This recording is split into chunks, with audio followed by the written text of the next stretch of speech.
అమ్మా ఇప్పుడు ధూమవతి అమ్మవారికి ఎక్కడైనా ఆలయాలు ఉన్నాయమ్మా అసలు? ధూమావతికి ఉన్నాయి ఆలయాలు. కాశీలో ఉంది, మనం ఆ! చూడొచ్చును.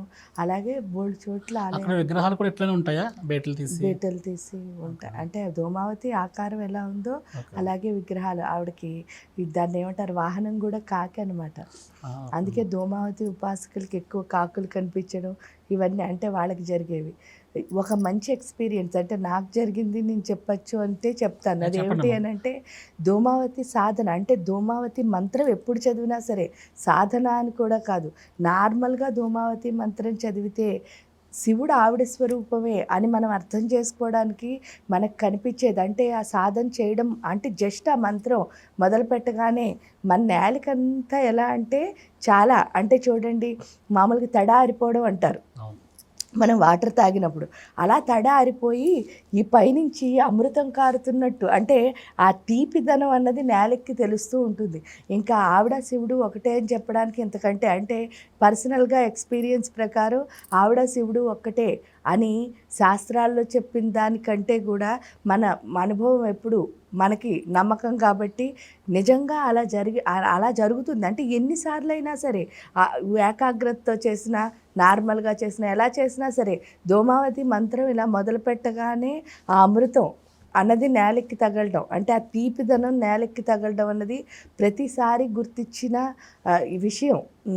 నా సొంతంగా అవును. జరిగింది అవును. కాబట్టి అది ఇంకా ఆవిడ, ఆయన ఒకటే అని చెప్పడానికి ఇంక అంతకంటే పెద్ద ఏమీ అవసరం లేదు అని అనిపిస్తుంది. అంటే అది అనుభవించారు కాబట్టి అంతే. మీకు తెలిసిందమ్మ.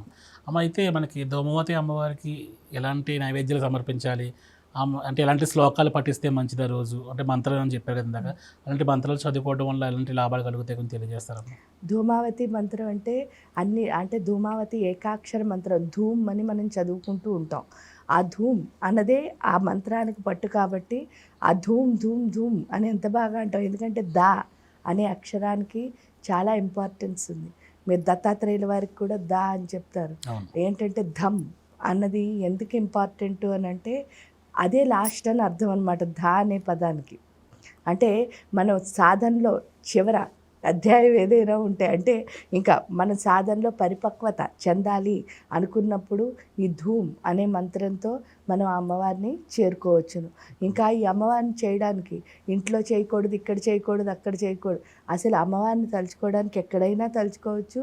హ్యాపీగా మీ ఇంట్లో కూడా చేసుకుంటే మీ ఆరోగ్యం అనేది కుదుటపడుతుంది. ధూమ్ ధూమ్ ధూమ్ అనుకుంటే చాలు, ఆరోగ్యం కుదుటపడ్డమే కాకుండా ఐశ్వర్య ప్రాప్తి. ఇక్కడ ఐశ్వర్యం అంటే జ్ఞానం. ఆ జ్ఞాన ప్రాప్తి అన్నది కలుగుతుంది. అంటే నైవేద్యాలు అంటే ఏమన్నా? నైవేద్యము అంటే జనరల్‌గా బూడిద రంగువన్నీ పెడతారమ్మా.